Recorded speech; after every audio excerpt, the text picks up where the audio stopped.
Seigneur. Éternel Dieu de toute gloire. Personne n'est comparable à toi. Ce que tu fais, ô éternel Dieu, est plus que ce que les hommes peuvent faire. Nous approchons de ton trône afin de nous sanctifier. La raison pour laquelle nous touchons aux cornes sur nos têtes, c'est pour que nous soyons saints comme toi. Aide-nous pendant cette marche, dans le précieux nom du Seigneur. Amen. Amen, amen. Amen. Que Dieu vous bénisse tous. Après 8 mois de confinement, donc nous sommes finalement réunis. Il y a des gens que j'ai vus il y a très longtemps. Donc je suis content de les revoir. Mon bien-aimé Guy, mon frère Amar, que le Seigneur vous bénisse. Amen, amen. Donc, il n'y a même pas des invités, donc presque tous les membres de l'église sont là.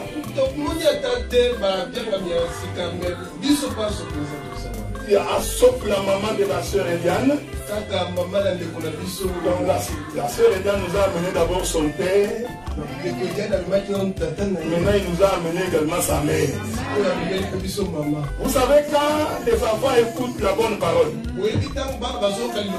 ils témoignent à leurs parents. Et je crois aussi que le comportement des enfants dans la maison peut être un élément qui va demander aux parents d'aller voir qu'est-ce qui se passe. Donc je vais demander à la maman de se lever. Elle est jolie, même si elle est sur le masque.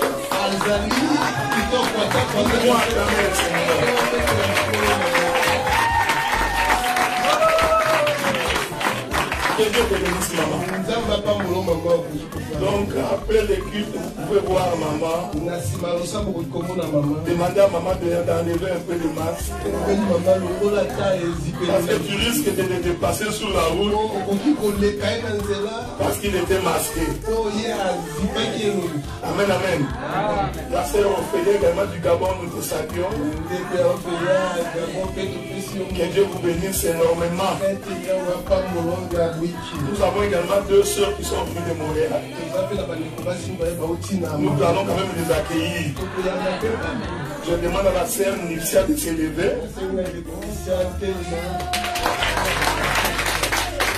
Également à la sœur Griffy également de s'élever. Amen, amen. Que Dieu te bénisse, ma soeur. Tu peux t'asseoir. La soeur, en venant chez moi à la maison, il a rempli mon congélateur. Je vous informe qu'il a rempli mon congélateur. Il y a même des viandes qu'on a mis au balcon parce qu'il n'y a pas de place.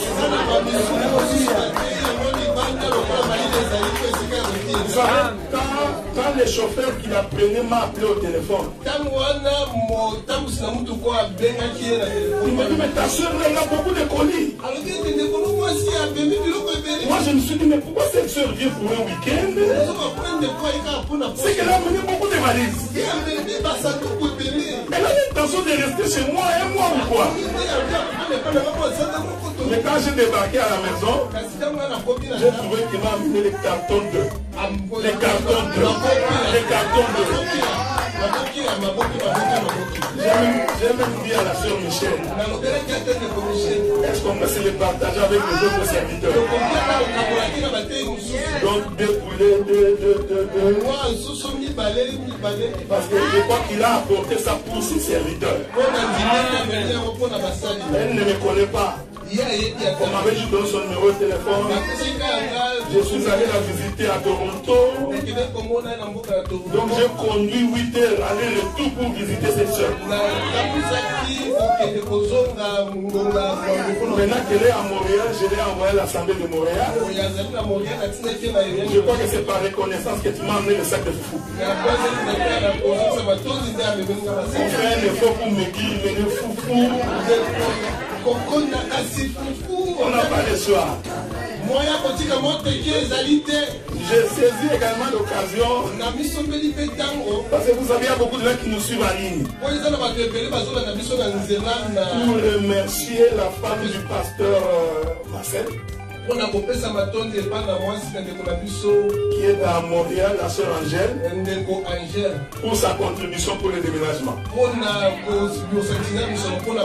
Il y a un autre frère, Banza Dioka, qui est à Londres,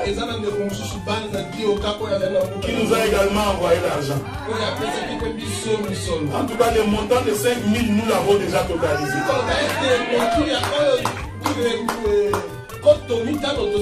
Sans compter les gens qui ont fait la promesse. Parce que demain c'est les 15, j'attends vos contributions. Parce que vous voyez vous-même que la salle est petite. Alors qu'il y a encore des absents. Donc il faut vraiment que nous allions à Ottawa. Est-ce que vous comprenez cela? Avec une très belle église. Et nous croyons que Dieu va nous soutenir. Je vous ai toujours dit ceci, frère. Mardoché avait dit à Esther. Il dit, Esther, si tu n'intercèdes pas en notre faveur, sois rassuré que le secours viendra d'ailleurs. J'ai toujours cru, frère, celui qui sert Dieu dans un cœur pur, il est sincère dans son comportement, il ne rumine pas le mal dans son cœur. Je suis certifié qu'un homme comme ça, Dieu ne peut pas l'abandonner. Dieu c'est un Dieu de principe. C'est lui qui obéit à la voix de Dieu. Dieu fait un effort pour le soutenir. Voilà pourquoi nous verrons sur la doctrine. Parce que nous croyons que c'est la doctrine qui fait la marche de l'Église. Et quand nous disons doctrine, nous disons la manière de vivre et de se comporter. La Bible dit que ce qui nous différencie des autres, c'est notre manière d'être. Nous devons avoir des frères convertis, des sœurs converties. Cette chose, nous allons nous atteler dessus. Parce que c'est ce qui forge l'homme. Pour que tu sois quelqu'un qu'on respecte. Pour qu'on te fasse confiance. Tout dépend de la manière dont tu te comportes. Et l'église est l'endroit qui permet que les hommes païens deviennent des chrétiens. Il n'y a rien de bénéfique dans le plaisir de ce monde. Je vous informe que le plaisir de ce monde ne produit que de l'amertume, des conflits et des discussions. Et je vous ai toujours répété, frère, le premier ennemi de l'homme, ce n'est pas le diable. Le premier ennemi de l'homme, c'est son propre corps. Si quelqu'un est capable de maîtriser son corps, il peut vivre pieusement sur cette terre. Si quelqu'un est capable de maîtriser sa bouche, c'est ce que les Écritures disent. De la même manière qu'on met un cordon dans la bouche du cheval pour diriger le cheval. De la même manière, la bouche de l'homme dirige son corps. Et l'Écriture dit, celui qui est capable de dompter sa langue Il est capable de diriger tout son corps. Mais cet exercice, frère, n'est pas facile pour un païen. Voilà pourquoi l'église doit être un endroit avec amour. Nous donnons des leçons aux enfants, l'exhortation aux grands, pour que nous servions de modèles. C'est pourquoi la Bible dit, on n'allume pas une lampe pour mettre sous la table. On prend la lampe pour mettre sur la table. Pour que la lumière serve d'éclairage pour tout le monde.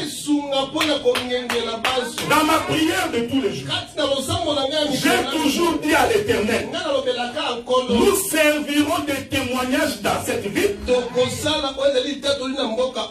et dans ces pays.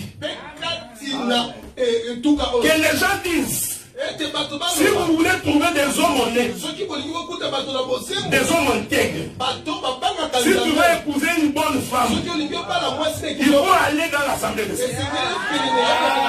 Parce que là-bas, nous disons à nos filles comment se tenir dans la maison. C'est pourquoi j'ai dit aux frères, même quand tu veux te marier, un conseil, ça je vous l'ai dit comme ça, comme votre prédicateur. Venez demander mon avis. Si tu jettes ton regard sur Joyce, avant d'aller parler à Joyce, viens d'abord me dire, j'ai vu Joyce. Et moi, si je sais que Joyce n'est pas encore à terme, il va te compliquer la vie dans la maison, je vais te dire, tu as pris encore la mauvaise direction. Mais si tu ne veux pas, et que tu vas, et que tu as des difficultés, tout ce que nous allons faire, nous allons dire Dieu merci. Parce que l'écriture de Paul vient à s'accomplir. Paul avait dit que tous ceux qui se marient sachent qu'ils auront des tribulations dans la chair. Donc c'est pourquoi j'ai toujours dit, bien-aimé Nephtali, tu veux te marier, je sais que tu es en train de regarder. Demande mon avis. C'est juste mon avis, je vais te donner mon avis. Et si nous savons que nous avons des jeunes filles, nous allons les envoyer chez les mamans pour que les mamans les enseignent aussi comment se tenir dans la maison. Parce que gérer une femme, c'est comme Jésus qui gère l'église. Maintenant regarde l'église. Les gens qui critiquent, qui calomnient, qui volent. Tous les désordres sont dans l'église. Jésus gère l'église. Paul dit, le mariage terrestre est un mystère par rapport à Christ et à l'église. Donc gérer l'église, c'est gérer les esprits. Non, gérer une femme, c'est gérer des esprits. Donc il faut vraiment que tu sois quelqu'un de très fort. Voilà pourquoi quand Dieu regardait Adam, il voit Adam en train de marcher. Il trouva que non, cet homme ici, si je lui donne une femme maintenant, il va commencer à taper la femme. Qu'est-ce que Dieu fait? Il lui tue d'abord Adam. C'est pas pour rien que Dieu a tué Adam. Et nous disons que tuer Adam ici, c'est le faire dormir. C'est ce que la Bible dit.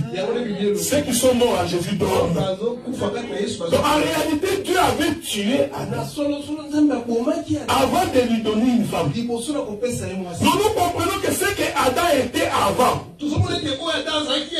en fait c'était un Adam inconverti. Est-ce que vous comprenez? Donc Dieu a d'abord tué sa chair. Il tue d'abord les convoitises de la chair. Ensuite il lui donne une femme. Mais qu'est-ce que Dieu s'était dit avec la femme? Ça l'homme ne savait pas. Parce que quand Dieu avait créé la femme, et puis Dieu avait créé la femme, il finit de créer la femme. Maintenant il prend la femme, il l'amène vers l'homme. Mais je t'informe que Dieu s'est parlé avec la femme. Il dit, moi toi, Ève. Je vais t'emmener chez Adam. Voici les dons que je t'accorde. Sois têtu. Toi, femme, tu n'obéis jamais. Quand tu vas aller chez Adam, rends à Adam la vie difficile. Mais ce que Dieu avait dit à Adam, la femme que je vais te donner, c'est à toi de la transformer. C'est un mystère par rapport à Christ et à l'église. Nous sommes venus dans nos états de péché. C'est ça la femme. Mais Jésus a pour mission de ne pas nous abandonner, de faire en sorte jusqu'à ce que nous changions. Vous savez, nous sommes dans un pays où c'est difficile qu'un prédicateur prêche le péché. Les pasteurs sont habitués à prêcher la bénédiction, les maisons, les voitures, les papiers. C'est une bonne chose, je sais. Mais nous, les péchés d'abord. Les péchés d'abord. Et ce que j'aime, c'est que nous parlerons de ces choses avec amour. Parce que vous savez, la jalousie, hein, c'est l'amour. Quand un homme est jaloux, c'est qu'il est amoureux. Celui qui n'aime pas, il ne peut pas être amoureux. Si tu vois un homme trop jaloux, même si tu te dis, oh non, je n'aime pas cette femme, c'est faux. C'est la jalousie qui lui fait parler. Parce que celui qui n'aime pas, il va partir. Est-ce que vous comprenez? Mon bien-aimé Obed, Exode chapitre 17. Je sais que tu m'as donné juste 45 minutes. Même si tu es jeune, mais j'ai le respect pour toi. Parce que tu es ministre comme nous. Quand tu me donnes une direction, je dois suivre. Parce que c'est toi le qui gouverne maintenant. Exode chapitre 1er. Non, chapitre 17. Nous commençons par les premiers versets. Et nous descendons. Exode chapitre 17, le verset 1. Je vais lire au nom de Jésus. Amen. Toute l'assemblée des enfants d'Israël partit du désert de Sin selon les marches que l'Éternel leur avait ordonnées, et ils campèrent à Réphidim, où le peuple ne trouva point d'eau à boire. Verset 2. Alors le peuple chercha querelle à Moïse. Ils dirent, donnez-nous de l'eau à boire. Moïse leur répondit, pourquoi me cherchez-vous querelle? Pourquoi tentez-vous l'Éternel? Verset 3. Le peuple était là, pressé par la soif, et murmurait contre Moïse. Il disait, pourquoi nous as-tu fait monter hors d'Égypte pour me faire mourir de soif avec mes enfants et mes troupeaux? Moïse cria à l'Éternel en disant, que ferai-je à ce peuple? Encore un peu, et ils me lapideront. Verset 5. L'Éternel dit à Moïse, passe devant le peuple, et prends avec toi des anciens d'Israël. Prends aussi dans ta main ta verge avec laquelle tu as frappé le fleuve, et marche. Verset 6.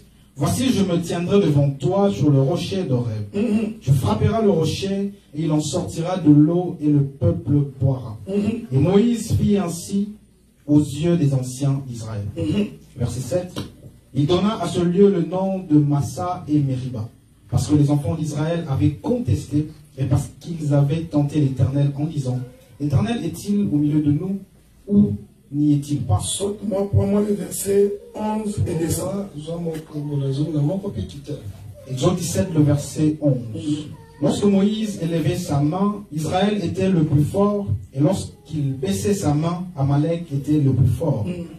Les mains de Moïse étant fatiguées, ils prirent une pierre qu'ils placèrent sur lui, et il s'assit dessus. Aaron et Hur soutenaient ses mains, l'un d'un côté et l'autre de l'autre. Et ses mains restèrent fermes jusqu'au coucher du soleil. Verset 13. Et Josué vainquit Amalek et son peuple au tranchant de l'épée.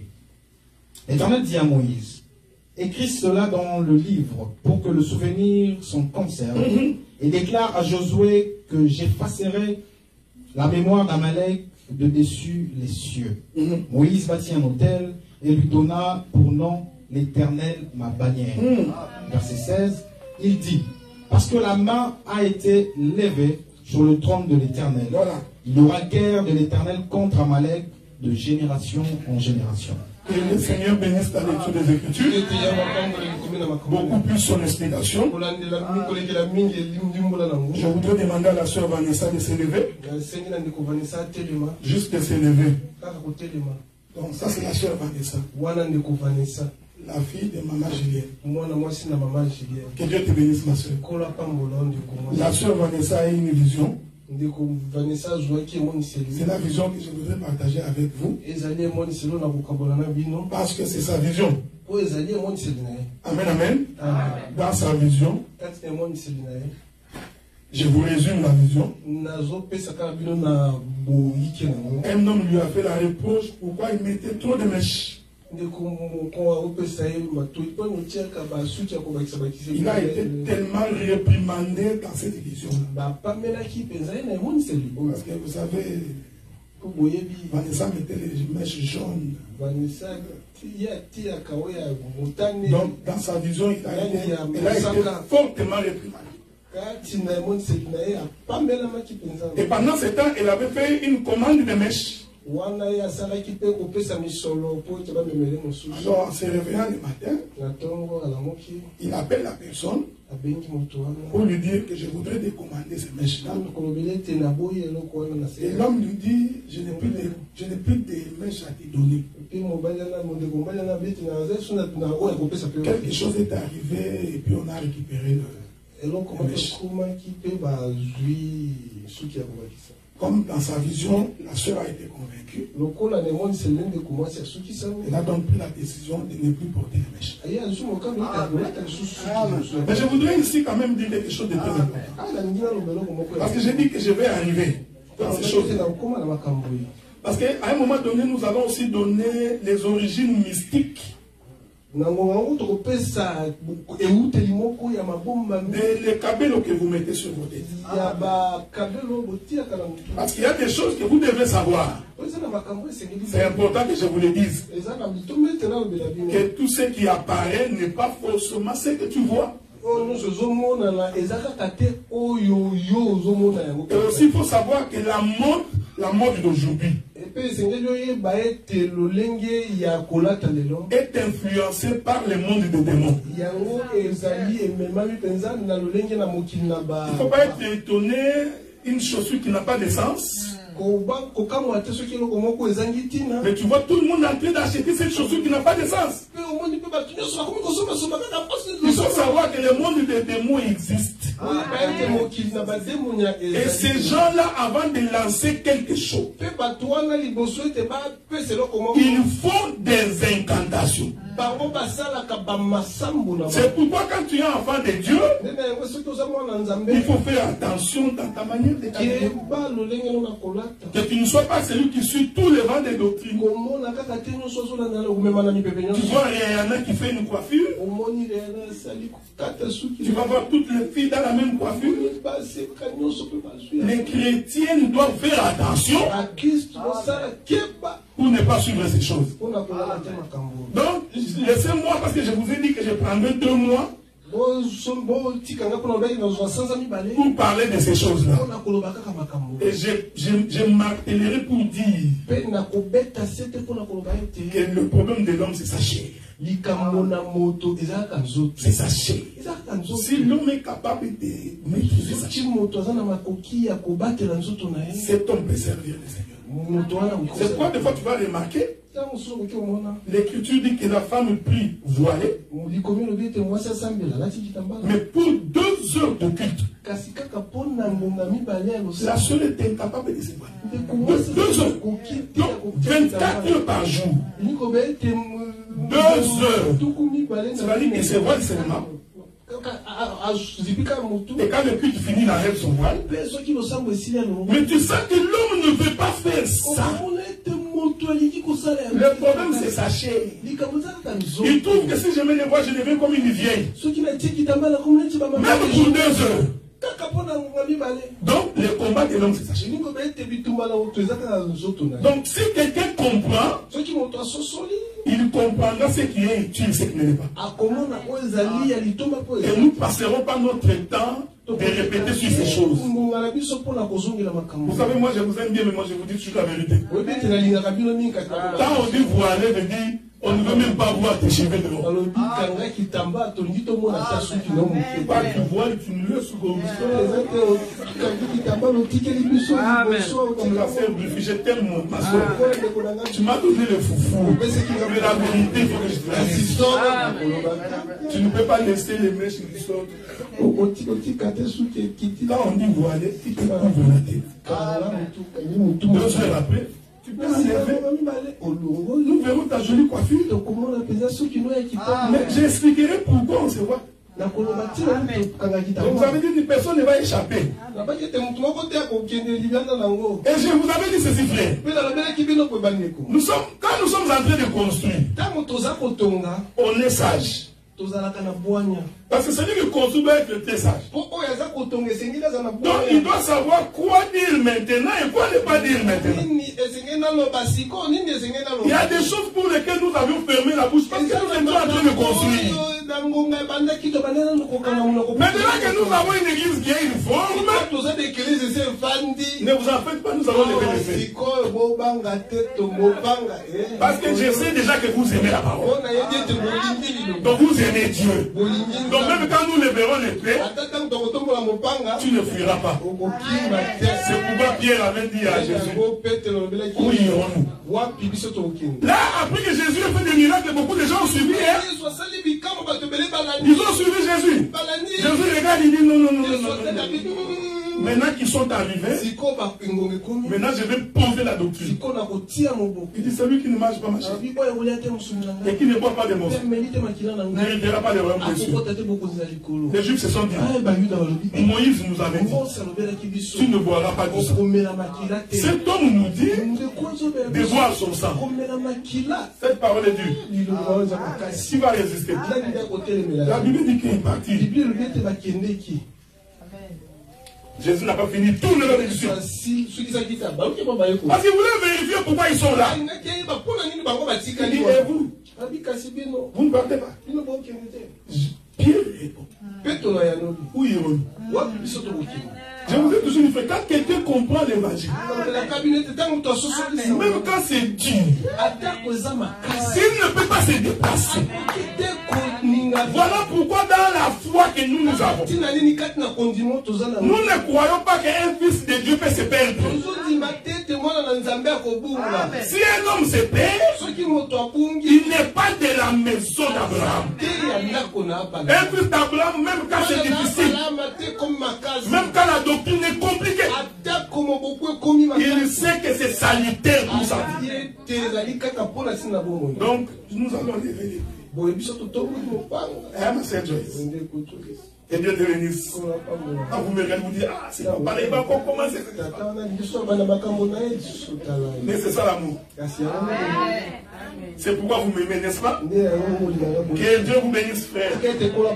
Donc soyez rassurés, dans l'assemblée des saints, la doctrine va être un esprit. Nous veillerons sur ces choses. Dans l'enseignement, dans la prédication et dans la conduite. Pierre avait dit, jugez en vous-même. Faudrait-il faire plaisir aux hommes ou faire plaisir à Dieu? Vous avez la réponse, frère. L'Écriture dit qu'Israël est sauvé. Il va camper à Rephidim. Alors le peuple va avoir soif. Ils vont aller vers Moïse.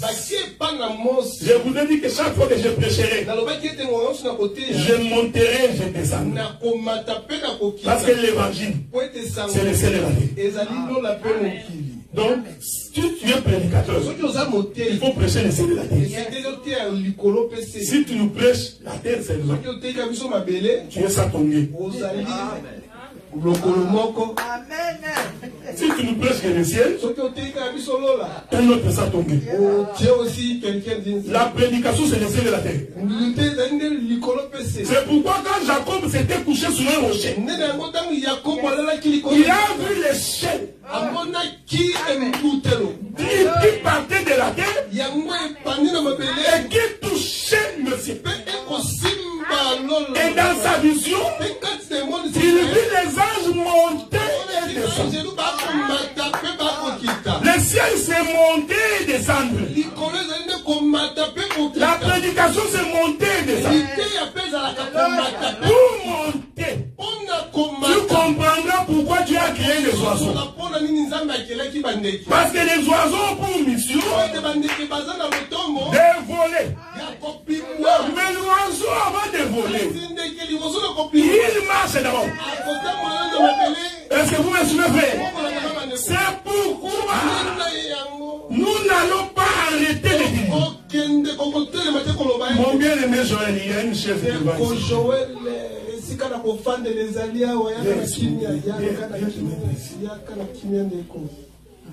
un homme de Dieu. Trop jeune comme ça. Il y a aussi de belles choses.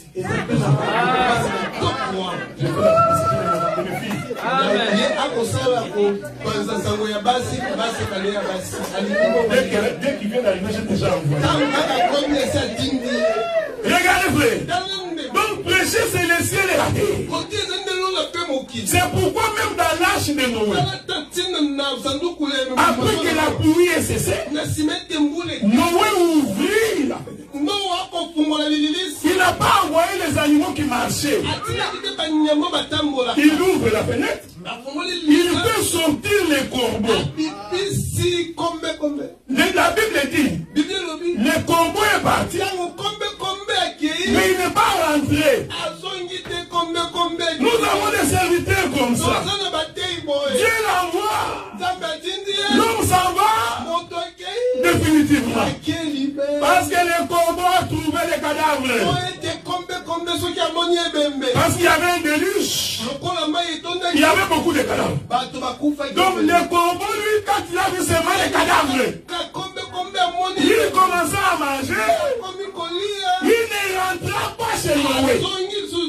Or les cadavres, c'est la mort. Je vais descendre, frère. Ici les cadavres, ce sont les choses de la terre. Un prédicateur, il ne prêche que les choses du monde.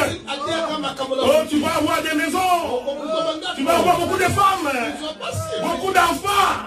Qui avait dit dans ces pays, quand vous entrerez, aucune femme n'avortera, il n'y aura pas de stérile. J'ai dit amen. Mais quand ils sont entrés, il y a eu des stériles et il y a eu des femmes qui ont avorté.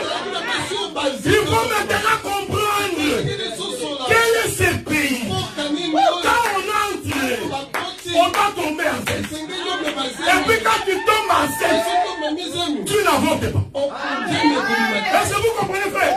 Le pays ici, c'est le pays de la parole. C'est-à-dire celui qui rentre en Jésus. Il ne peut ni avorter, ni être stérile. C'est pourquoi David dit, personne n'a rencontré le Seigneur et qu'il demeure tel qu'il était venu. En d'autres termes, il porte une séance. Le frère Paul me soutient dans ce que j'ai dit. Paul dit, ce n'est plus moi qui vis, c'est Christ qui vit dans moi. C'est-à-dire que Paul était enceinte. J'aime ces choses. En réalité, tout chrétien qui rencontre Jésus doit tomber enceinte. Bon, c'est lui qui donne la séance. C'est un homme. Et c'est la femme qui reçoit. Voilà pourquoi, frère, nous disons et nous insistons. La prédication, l'enseignement, les sacerdoces, c'est pour les hommes. Les sacerdoces, c'est pour les hommes. C'est pourquoi dans la tribu de Lévi, tous ceux qui ont servi aux sacerdoces, aucune femme. Déborah était prophétesse. Nous disons que la femme peut prophétiser. C'est l'écriture. mais ministre de la parole, sacrificatrice, ça n'existe pas. C'est pourquoi même quand tu lis Luc, on dit Anne la prophétesse. Elle prophétisait, mais elle ne pouvait pas lire la loi.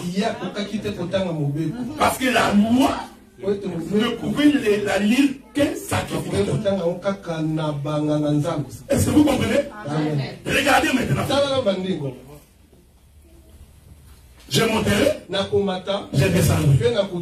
Suivez cette histoire. Allez le voir dehors. Regardez maintenant. La Bible dit ceci. Ils sortent. Ils arrivent à Réphidim. Ils ont soif. Quand ils ont eu soif, ils sont allés voir Moïse. En d'autres termes, le peuple avait compris. Celui qui peut nous donner de l'eau, c'est seulement Moïse. Est-ce que vous me suivez? Donc c'est seulement celui à qui Dieu avait parlé et qu'il avait envoyé pour moi. Et quand ils arrivent chez Moïse, ils disent Moïse, nous avons soif. Nous voulons boire. La Bible dit ceci. Dieu dit à Moïse, passe devant. Il va prendre le bâton avec lequel il a fait le miracle en Égypte. Il va donc frapper les rochers. Quand vous lisez ces textes ici, les textes ne disent pas que Moïse a frappé deux fois. C'est un autre texte qui dit qu'il ne frappe pas deux fois. C'est pourquoi Dieu a dit que tu n'entreras pas en Canaan. Mais les textes que nous avons lus avec vous disent tout simplement que Moïse avait frappé les rochers. Quand il frappe les rochers, l'eau sort, le peuple boit. Cela veut dire que pour boire de l'eau, il faut frapper les rochers.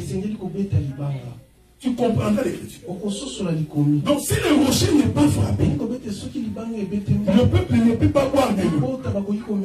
Donc en d'autres termes, l'eau que Israël demandait était dans un rocher. Et c'est cette eau-là qu'ils avaient envie de boire. Mais pour qu'il y ait de l'eau, il faudrait que Moïse prenne son bâton et qu'il frappe. Exactement, qu'il frappe. En d'autres termes, quand Moïse frappe les rochers, les rochers vont ouvrir un trou pour que l'eau puisse sortir. Cela veut dire qu'en frappant les rochers, Moïse a fait un trou dans les rochers. Maintenant écoutez frère, l'écriture dit que Israël s'était abreuvé dans un rocher pendant sa marche. Et l'écriture s'interprétant par l'écriture, la Bible dit que ces rochers-là, c'était l'image de Christ. Est-ce que vous me suivez? Donc en d'autres termes, pour boire de l'eau, il faut frapper Christ. Amen. Si tu ne frappes pas Christ, j'aime ces choses. Le peuple ne peut pas boire de l'eau. Pour que la soif soit étanchée, il faut boire de l'eau. Mais de l'eau dans les rochers frappés. C'est-à-dire que les rochers ici c'est Christ. Et Christ doit être frappé pour que le peuple boive. Je répète ça parce que quand nous allons nous envoler, tu ne peux pas perdre. Jésus croise la femme samaritaine. Il dit à la femme samaritaine, si tu savais, c'est toi qui me demanderais de l'eau. Est-ce que vous voyez ça? Donc il disait à la femme samaritaine, je suis un rocher. Mais si toi tu savais, c'est ici que tu allais boire. Et il dit, lorsque tu auras bu, les fleuves d'eau couleront en toi jusqu'à l'éternité. Et tu ne reviendras plus ici pour pousser. Donc cette eau-là, dès que tu la bois, tu n'as plus le goût de retourner. Est-ce que vous voyez ça, frère? Donc, l'écriture définit l'eau comme étant la parole. Cela veut dire que cette parole était dans les rochers. Je répète ça. C'est pourquoi nous disons que la parole de Dieu, ce n'est pas lire la Bible. Non. Parce que la Bible que tu lis, c'est un rocher. Mais pour avoir la vie, il faut frapper les rochers. En d'autres termes, il faut déchirer l'écriture. Il faut déchirer ce qui est écrit. Je vais prendre un exemple pour que tu me comprennes. Jésus entre à Jérusalem. Les Juifs en train de goûter. Jésus dit, si vous ne m'adorez pas, Dieu est capable de susciter des pierres pour m'adorer. Ici, les pierres, ce ne sont pas les pierres physiques. Voici comment maintenant on déchire les rouleaux. Le frère Paul dit Pierre, il dit nous aussi, comme des pierres vivantes, assemblons-nous pour former un saint sacerdoce. Donc quand Jésus parlait aux Juifs, et il fait allusion aux pieds, Jésus voyait les peuples des nations. Il disait, si vous Israël, vous ne m'adorez pas, le peuple des nations vont m'adorer. En d'autres termes, Israël rejette Jésus. Les nations vont l'adorer. C'est pourquoi Joseph a été rejeté par ses propres frères. Mais les Égyptiens l'ont adoré. Est-ce que vous voyez cette chose? Donc nous comprenons que les rochers ici, c'est Christ et Jésus. Mais pour qu'on boive, on doit frapper les rochers. C'est-à-dire on doit trouver un trou. Les rochers doivent être frappés. Je prends d'abord dans la forme exhortationnelle. La Bible est un rouleau, c'est un rocher. Prêcher veut dire déchirer le rouleau pour qu'on puisse comprendre ce qui est écrit à l'intérieur. Parce que si c'est seulement une question de français, alors Macron va entrer au ciel. Parce qu'il comprend le français mieux que moi. Le problème de Dieu, c'est comprendre le langage du ciel. Quand tu appelles Pierre, ne vois pas la pierre physique ici. Donc Dieu a sa propre définition. Parce que quand Moïse passe devant, il voit un rocher. Ce rocher est venu d'où? Et l'écriture dit qu'ils ont fait le voyage avec ce rocher. Donc une fois que les rochers sont frappés, ils ont pu, ils récupèrent le rocher. Parce qu'ils savent qu'ils vont faire le voyage. Et pendant le voyage, ils ont besoin du rocher pour continuer à croire. Or le rocher, j'ai dit que c'est Jésus.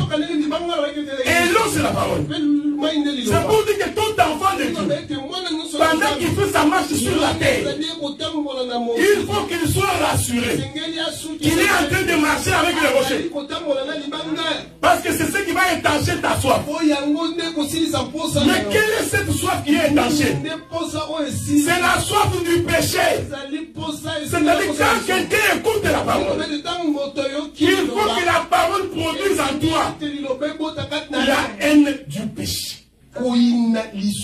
C'est ça ce que veut dire ne plus revenir dans le bois. Mais le rocher, lui, il doit être frappé. Qu'est-ce que signifie le rocher frappé? Quand nous sommes dans les années de Gethsemane, Jésus voit en vision sa mort. Il dit à son père, Père, si ça ne dépendait que de moi, enlève-moi cette coupe.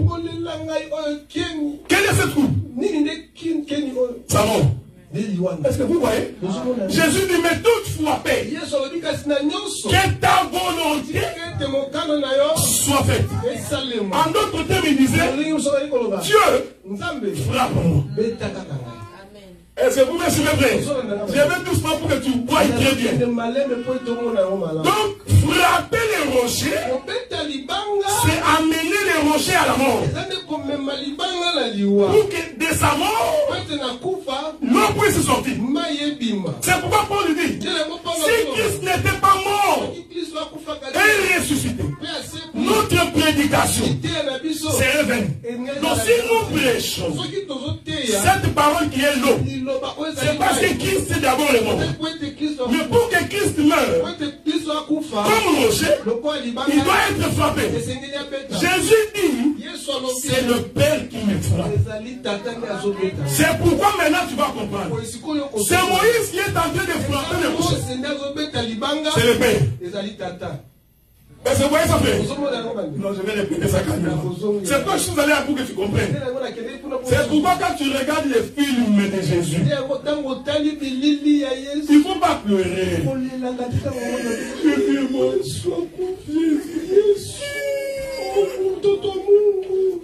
Les Juifs sont mauvais. Il y a des prédicateurs courageux. Il y en a d'autres qui chantent très mal. Seulement les gens que Jésus a donné du pain, ce sont les mêmes qui l'ont vendu. Regardez comment ils sont mauvais.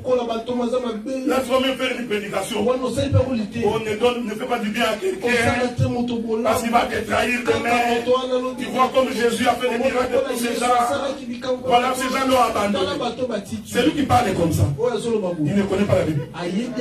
Parce que s'il connaissait la prophétie des Écritures, il allait comprendre que Jésus, sa mort a été décidée avant même qu'il vienne sur la terre. Dieu avait décidé depuis l'éternité que Jésus allait mourir. Même si tu fais un jeûne de 40 jours, Jésus mourra. Parce que c'était la volonté du Père. Donc nous comprenons que c'est Moïse qui est en train de frapper le rocher ici. Il représente Dieu le Père qui est en train de frapper le rocher. Je voudrais demander à tous les frères qui ont parqué chez les voisins de déplacer leurs autos.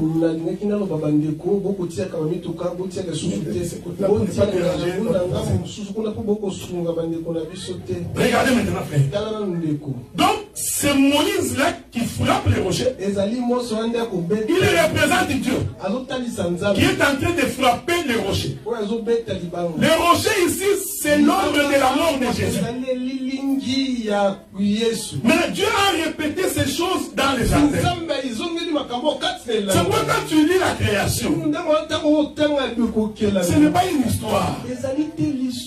La création, c'est toute une prophétie. Regardez Moïse. Non, Dieu crée Adam. Pendant que Adam marchait, Dieu regarde Adam. Dieu lui-même décide qui va vous faire mourir Adam. Ne prêche pas comme découragé. Oh, bien-aimé dans le Seigneur, les animaux ont défilé devant Adam, 2 à 2, 2 à 2, 2 à 2. Mâle et femelle, mâle et femelle. C'est comme ça que quand Adam a regardé, il est devenu triste. Il trouva que lui aussi il a dit quelqu'un. Pourquoi tu fais des raisonnements? Qui t'a dit qu'Adam était triste? Qui t'a dit qu'Adam était triste? Non, ça doit raisonner à nous-mêmes. Parce que tu penses qu'en regardant la poule et le coq, directement Adam il a vu une femme. Non! La Bible dit ceci. Dieu regarde Adam. Il dit lui-même Dieu. Il raisonne par lui-même. Il n'est pas bon que l'homme soit seul. C'est pas l'homme qui avait demandé. En tout cas, si ça ne dépendait que de l'homme, il ne demanderait pas Ève. Parce qu'à cause d'Ève, tu vois ce qui est arrivé. Donc Dieu raisonne par lui-même qu'il n'est pas bon que l'homme soit seul. Je vous informe que c'était la prophétie de frapper les rochers. Parce qu'Adam c'était tout un rocher. Dieu a parlé avec Adam. Adam connaissait la loi de Dieu. Dans Adam, Dieu était. C'est pourquoi j'ai dit avant que Dieu ne crée la femme, Adam n'allait jamais pécher. Et Dieu savait qu'Adam ne pécherait jamais. Parce qu'Adam avait les dépôts de la parole. Il était roi dans les jardins. C'est lui qui commandait. Donc dans les jardins, Adam c'était Judas. Mais le problème de Dieu, comme dans la prophétie, il prévoyait quelque chose. La mort de l'agneau avant la fondation du monde. Il répète ça maintenant dans Adam.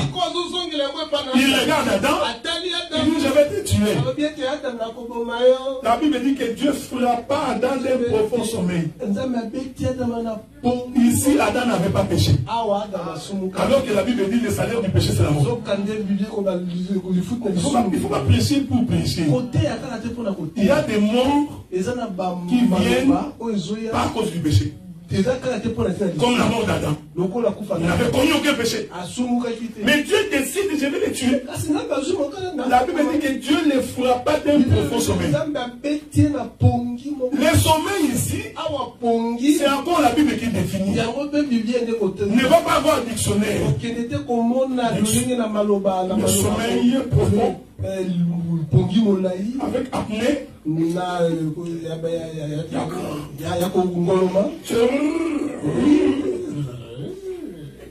Maintenant tu vas penser que Adam s'est endormi comme ça. Dieu définit le sommeil. La Bible dit que quand Joseph mourut, il fut couché avec ses pères. Est-ce que vous suivez le langage de Dieu? Donc tous les patriarches qui sont morts, la Bible dit qu'ils s'est couché avec leurs pères. Donc Jacob retira ses pieds de son lit. J'ai beaucoup de choses à dire ici. Je suis en Égypte. Jacob avant de mourir, la Bible dit qu'il retire ses pieds de la terre. Donc, c'est-à-dire que Jacob était assis, ses pieds étaient sur la terre. C'est tout un cas prophétique. Mais par sa mort, il retire ses pieds et se coucha. Donc, retirer les pieds, c'est mourir. Parce que les pieds marchent sur la terre. Donc, c'est un mouvement de celui qui se retire. Et la Bible dit, il se coucha. Donc, se coucher, c'est l'audio. C'est mourir. C'est pourquoi le prophète Jean dit, tous ceux qui sont morts en Jésus, en réalité, ils dorment. Tu vois? Donc un chrétien doit mourir en dormant. Amen. Ça, c'est l'évangile. La mort d'un chrétien ne peut pas être une mort agitée. Si tu vois quelqu'un pour mourir, il est agité, il a peur de mourir, dis-toi que sa vie est une mauvaise vie. C'est pourquoi il ne veut pas mourir. J'ai vu les gens venir me chercher. Qui sont venus te chercher? Qui sont venus? Tu as peur de quoi? Donc, ils sont venus chercher. Les gens qui servent Dieu dans l'honnêteté de la société, ils mourront paisiblement. Même si tu mourras par une maladie, tu mourras paisiblement. Tu vas te coucher. C'est le péché qui fait que tu as peur de la mort. C'est pourquoi dès que le coronavirus est sorti, tout le monde a fui. Il y a même des... Moi je suis étonné. Il y a des gens qui allaient au travail. Mais ils ne veulent pas venir prier. Regardez l'homme comment il est créé. Il préfère pour l'argent d'aller attraper Corona. Mais pour prier, il dit non. Parce qu'il n'a pas la foi. Parce que s'il savait que le maître des cas est de circoncis, c'est lui qui a dit que c'est par maître sûr que vous serez guéris. Ces gens-là prieraient le Seigneur. Je vous avais dit, c'est du frère. Corona passera, il ne va pas nous emporter. Nous avons attrapé Corona. Mais nous sommes toujours là. C'est ça la foi de l'enfant de Dieu. Donc Dieu regarde Adam, il est fort d'un profond sommeil. En d'autres termes, Dieu l'a fait mourir. Parce que Adam, c'est le rocher. Mais ce n'est pas fini. Pour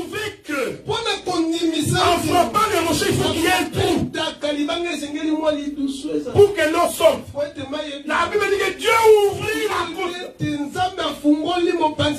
c'est pourquoi ça fait. Donc, en ouvrant la côte d'Adam, c'était là que Dieu avait fourni la perle. Et la Bible dit qu'il retira l'os. Est-ce que vous me souvenez, frère? Je vous avais dit, frère. Moi, je suis marié. Amen. Et je suis bien marié. Amen. Ne fais pas des projets sur moi. Je suis bien marié. Il y a des hommes de farceurs. Il est en train de draguer une femme. Il commence par critiquer sa femme. Cette femme-là, je ne sais pas qu'est-ce qu'il m'avait pris. Il ne m'obéit même pas. D'ailleurs, nous sommes dans le processus de divorce. Dès que tu entends un homme te dire qu'il est dans le processus, dis-lui, mon frère, finis le processus d'abord. Les menteurs, tous les hommes qui disent que je suis dans les processus, toi tu es dans les processus, pourquoi tu cherches une femme? Un menteur. Et vous savez, frère, Dieu a créé les femmes avec un sixième sens. Tous les femmes, à un moment, vous savez. Mais sauf que vous ne voulez pas voir. C'est pourquoi je vous avais dit. C'est le problème de voir. Quand il a un farceur, dès qu'il ouvre sa bouche, tu sais que c'est un farceur. Tu te fais un plaisir. Non. Après, tu vas venir pleurer. Je ne sais pas qu'est-ce qu'il m'avait dit. Non! L'homme donne cette façon. C'est pourquoi il ne faut jamais donner l'oreille pour donner. Amen. Un homme sans projet. Sans projet. Tu vas manger quoi? Même toi, Africain, tu viens me voir, mon frère. Donc, parce que je voudrais épouser Rachel. Je vais te poser la question. Parce qu'épouser une femme, c'est prendre quelqu'un en charge. Ce n'est pas venir demander sa carte de crédit. Toi, tu fais ton calcul que cette femme a un bon crédit. Un voleur. Et tu veux aller l'épouser pour bousiller son crédit. Un voleur.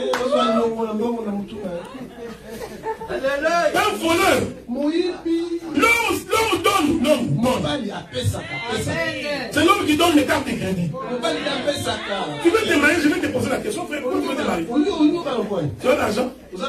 Non.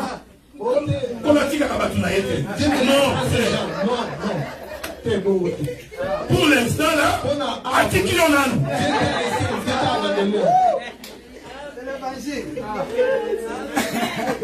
Non, parce que la femme c'est une charge. C'est pas un plaisir, c'est une charge.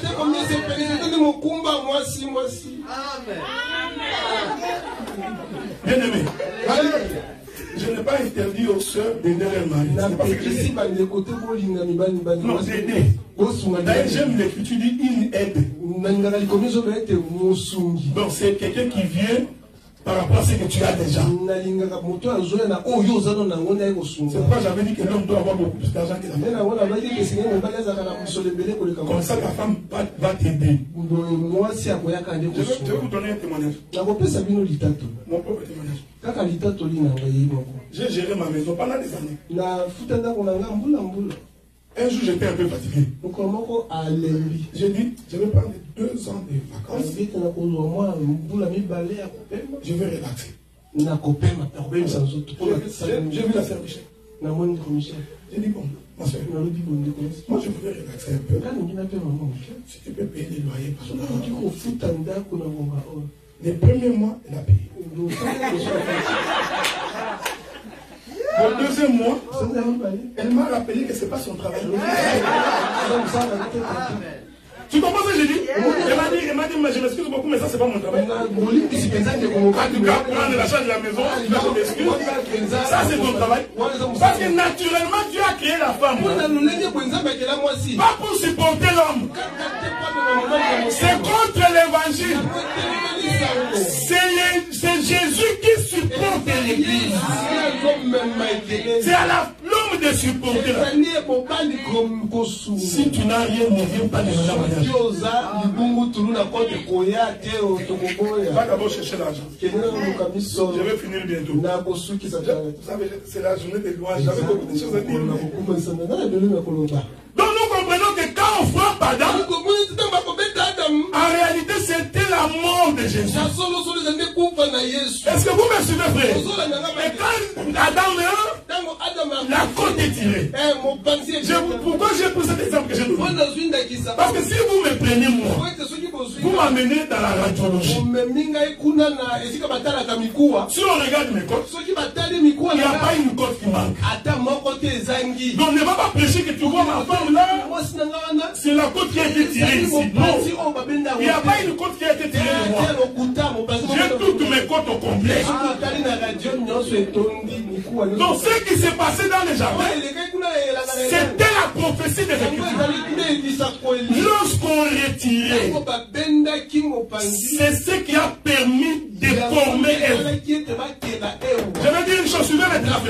C'est-à-dire que pour que Ève puisse avoir la forme, il a reçu sa forme à partir de l'os qui a été tiré de l'homme.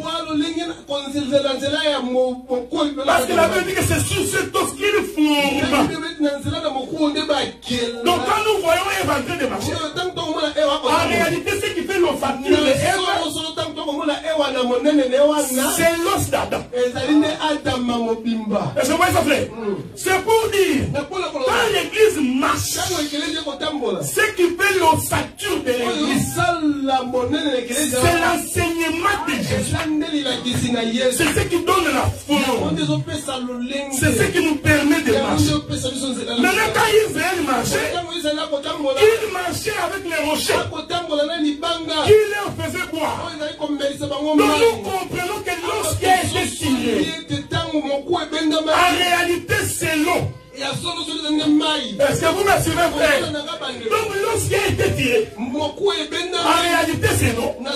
Parce que c'est l'eau qui est la parole, qui fait l'église qui est la femme. C'est pourquoi tout le temps qu'il marchait, il marchait avec un rocher frappé et troué, qui est l'image de Jésus, qui donne de l'eau pour que le peuple marche. Est-ce que vous me suivez, frère? C'est pourquoi l'église doit avoir une importance à consacrer à la parole.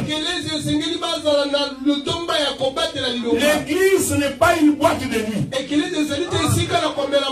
Comme tu n'avais pas fini de danser Zaïko, et que le goût de Zaïko n'était pas fini, tu peux venir répéter ça dans un culte en nous faisant croire que les danses viennent du ciel. Cette chose n'existe pas dans la Bible. Il n'y a aucune écriture qui dit que dans les ciels, il y a les danses. Au nom de Dieu, il est entré, il a brûlé les danses, il est sorti. C'est fait que ton Dieu là, il dormait quand les diable est entré. Il vole aussi. Il vole. Il sort aussi. Ton Dieu est en train de dormir. Oh, le Dieu que nous prions. La Bible dit qu'il ne dort pas et ne sommeille pas. La Bible dit qu'en Israël, tous les 24 veillants se prosternent devant son trône. S'il y a une danse au ciel, c'est la danse de se prosterner. Tu es digne de recevoir. De recevoir la gloire et la louange. Et d'ouvrir les livres. Oh, c'est prosterner. C'est s'humilier devant les trônes. C'est ça la bonne danse. Danser ici, c'est se prosterner. Même David avait dit ça. Sa femme lui a dit, toi tout un roi, il te fait découvrir J'ai entendu un frère. Il a une belle voix. J'aime sa voix. Mais je l'ai entendu en passant à la maison. Il chante, il dit, j'ai compris ce qui était arrivé à David. Lui, il est en train de danser. Il dit, j'ai compris ce qui était arrivé à David. Donc il pense que ce qui était arrivé à David, c'est sa danse là. Mais lisez les Écritures. David a dansé. Le jour où Lâche quitte la maison d'Obed-Edom. Il faut lire les Écritures. Lâche était dans la maison d'Obed-Edom. Il bénit la maison d'Obed-Edom. Nous comprenons que la maison d'Obed-Edom, c'est les nations. Christ c'est nous. Il nous bénit. Nous prospérons. Quand il finit avec Obed-Edom, il doit rentrer en Israël. Donc quand Lâche quitte Obed-Edom pour rentrer dans la cité de David, c'est le retour de Lâche vers Israël. C'est en ce moment que David voit. La Bible dit qu'il s'est déguisé. Il y a des versions qui disent qu'il a enlevé ses vêtements. Il faut faire attention ici, frère. Parce que c'est tout un mouvement prophétique. C'est-à-dire c'est lui qui se déguise ici. C'est un roi. En Philippien dit, lui qui était égal avec Dieu, n'a pas considéré d'être égal avec Dieu. Il s'est dépouillé lui-même en devenant comme un homme. Ce que David fait, il fait le mouvement de Jésus qui quitte le ciel. Il enlève ses vêtements royaux. Sa femme dit, tu es devenu comme un seul homme. Tu danses comme tout le monde. Tu n'as pas compris le mouvement de Jésus. Il quittait le ciel. Il descendait. Pourquoi? Parce que Lâche, il dit à sa femme, tu n'as pas compris. Pourquoi je danse? C'est au devant de l'Éternel que je me prosterne. Lisez l'Écriture. David a dit, c'est au devant de l'Éternel que je suis en train de me prosterner. Donc la danse de David veut dire, c'est prosterner devant l'Éternel. Est-ce que vous comprenez ça, frère? Non, ce n'est pas ce que tu danses là.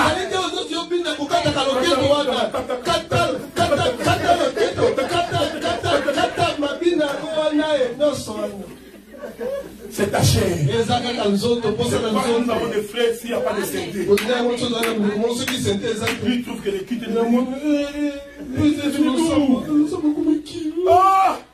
c'est sa chair qui a des problèmes. Non, c'est le clip était lourd, hein? Ce n'est pas à cause de la parole. À cause de la musique. Vous savez, Dieu est bon, frère. Nous avions mis l'accent sur la parole. Dans cette église ici, nous avons tous les musiciens. Les musiciens, ils sont venus d'eux-mêmes. Il y en a qui chantent là-bas. Mais l'accent, nous l'avons mis sur la parole. Parce que si nous avions dit les musiciens d'abord, ils allaient commencer à nous demander $50. Pour que je joue là-bas chez vous, $50. Un païen. Toi aussi, passer, tu peux se rendre. Tu vois, tu ne l'as pas aidé. Tu vois, tu viens de faire un païen dans l'église. C'est pas pendant qu'il joue, lui, il passe que les Joe Mali. Quand il joue, il voit Joe Mali. Pendant qu'il joue, il a les yeux sur les sœurs. Un païen qui a qui vous avez. D'abord, tu lui as donné l'argent des saints. L'argent des offrandes des saints. Tu donnes à un païen. Ensuite, il prend encore vos filles. Ça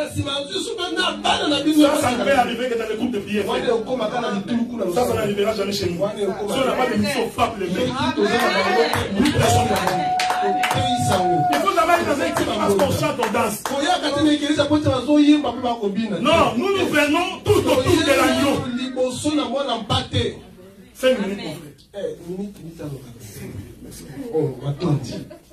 Mais je ne peux pas finir. Quand même. Regardez maintenant. La Bible dit ceci. Il marche avec le rocher. Il marche. Il croise Amalek. Si vous avez le temps, allez lire l'histoire d'Amalek.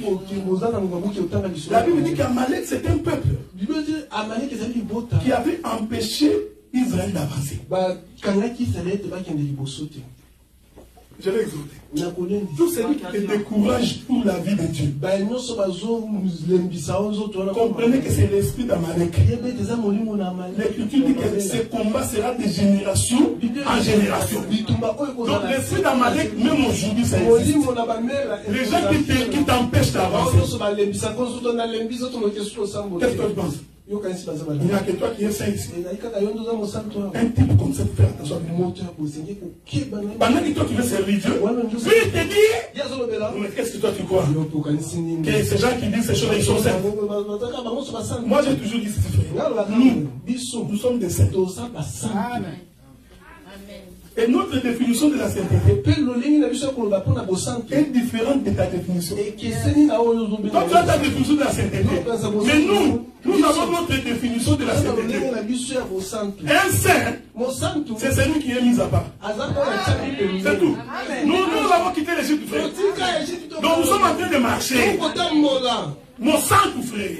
Un saint, mon frère. Santo,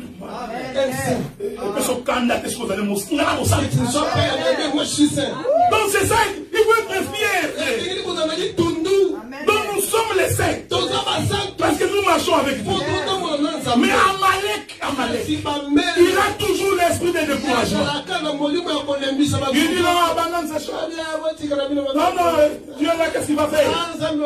La Bible dit que ce jour-là, Dieu dit à Josué, tu vas passer devant pour combattre Amalek. J'avais dit à un frère, pour faire la prière des combats,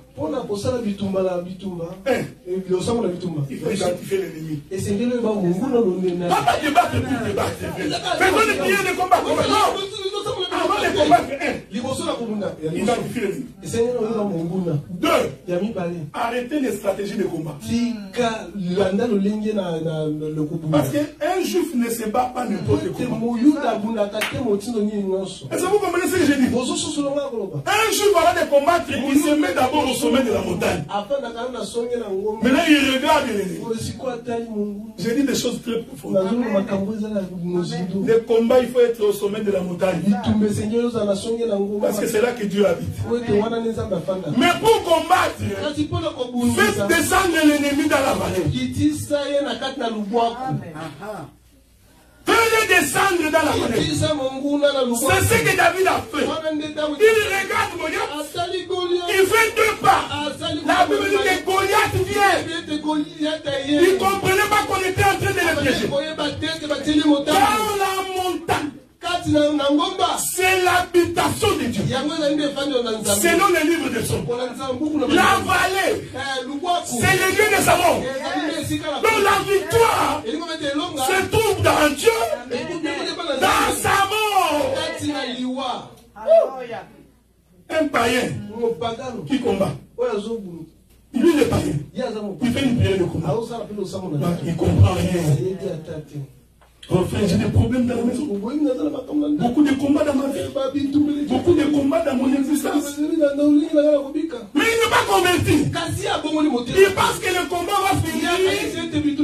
Parce qu'il fait une prière de combat. Dieu dit à Moïse, Moïse dit à Josué, passe devant. Tu vas combattre Amalek. Mais moi, Moïse, je me tiendrai au sommet de la montagne. Donc vous comprenez que Moïse par rapport à Josué, Josué était dans la vallée, mais Moïse était au sommet de la montagne. Est-ce que vous suivez ces choses? Donc, il dit Josué parce que moi, Moïse, je serai au sommet de la montagne. Mais toi, par rapport à moi, tu es dans la vallée. Pendant que je serai à la montagne, j'aurai ma main. Je voudrais que vous lisiez bien l'écriture. La Bible ne dit pas que Moïse avait les mains. Non. L'écriture a commencé par dire Moïse avait la main. La main de Moïse. Maintenant, quand la main de Moïse s'est fatiguée, c'est alors maintenant que Aaron et Hur vont maintenant lever les 2 mains.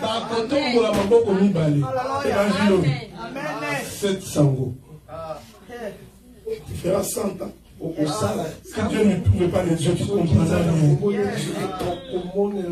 Tu vas lire, tu vas passer. La main de Moïse lève.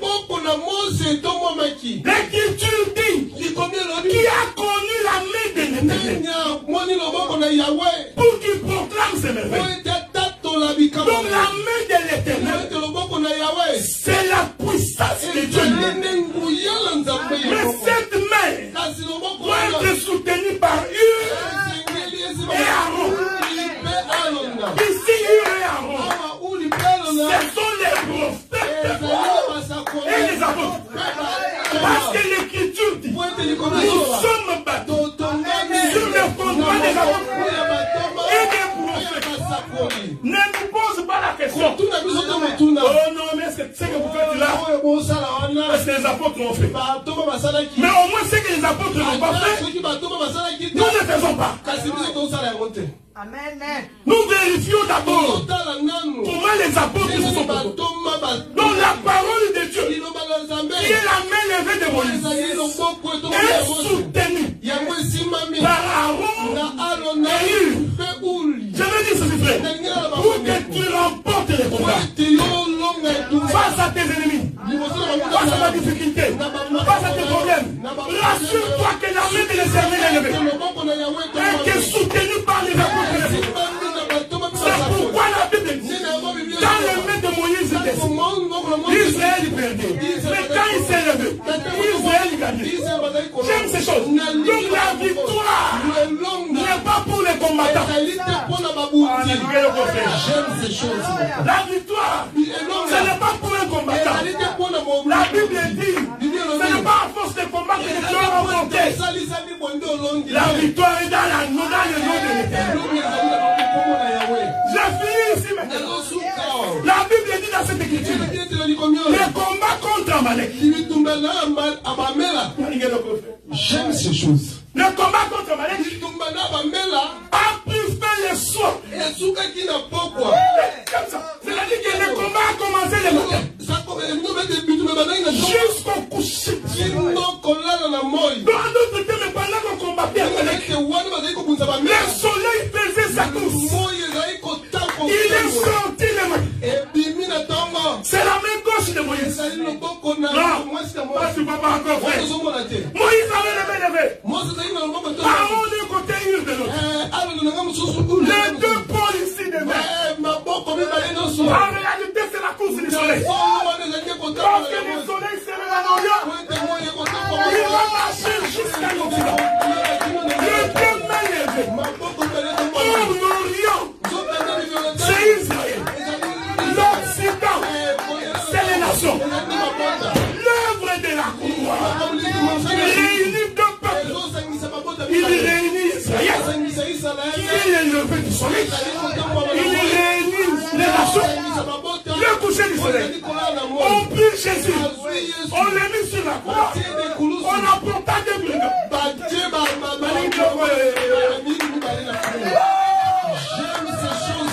On prit Jésus. On l'a mis sur la croix. On a porté deux brigands. Il faut bien lire les brigands ici.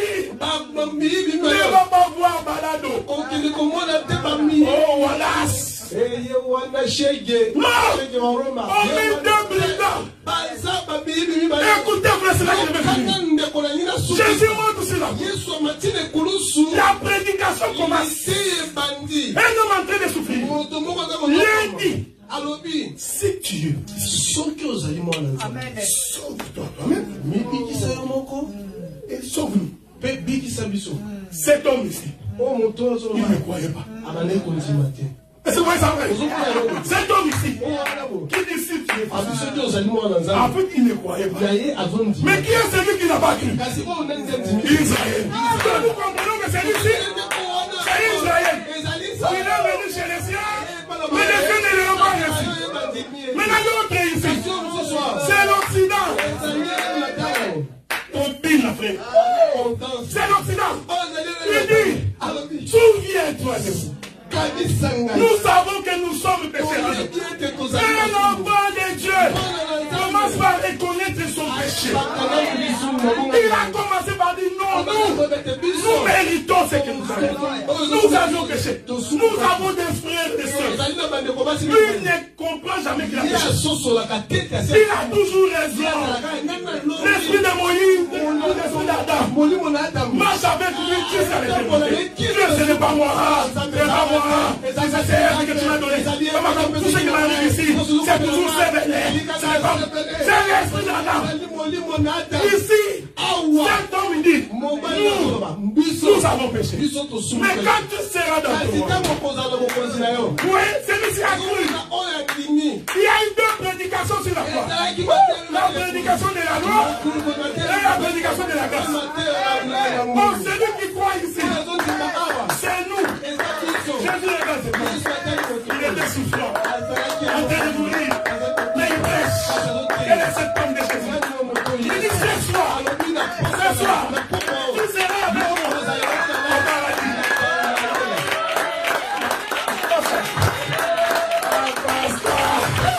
Mais pourtant le soir là, je suis entré dans le tombeau. Mais il dit à cet homme, ce soir ici, je serai avec toi. Mais pourtant il a dit au tombeau. Équation à plusieurs chroniques. Mathématiques, je t'informe que le tombeau de Jésus, c'est ça le paradis. Amen. Est-ce que vous comprenez? Donc les deux là représentent aussi des alliances. Matin et soir. C'est là que j'ai compris. C'est pourquoi quand Jésus monte sur la croix, les deux temps vont s'accomplir. Pendant qu'il était sur la croix, avec les deux brigands, la Bible dit que les ténèbres se sont apparées. Donc nous avions eu un temps du soir sur la croix. Est-ce que vous me suivez? Donc pendant que Jésus avait fait avec les deux brigands, pour confirmer le combat de génération en génération, nous allons voir les soumis se coucher en plein midi. C'est-à-dire tu cours. Le soir est apparu. Mais il faut les deux pôles. Parce que selon la parole de Dieu, c'est le peuple du soir qui rentre premièrement. Donc c'est d'abord le soir qui tombe. Maintenant c'est un Jésus est toujours là. La Bible dit 3 heures après. De la 6e heure à la 9e heure. Le soleil apparaît encore. Donc nous avions vu sur la croix 2 temps. Le soir et le matin. C'est pourquoi nous les saints, nous comprenons la création. Le premier jour Dieu créa. Il y a le soir, il y a le matin. Deuxième jour, il y a le soir, il y a le matin. Jusqu'au 6e jour. Le 7e jour c'est lui-même. Donc en lui-même nous trouvons le soir et le matin. Que le ciel nous soit favorable.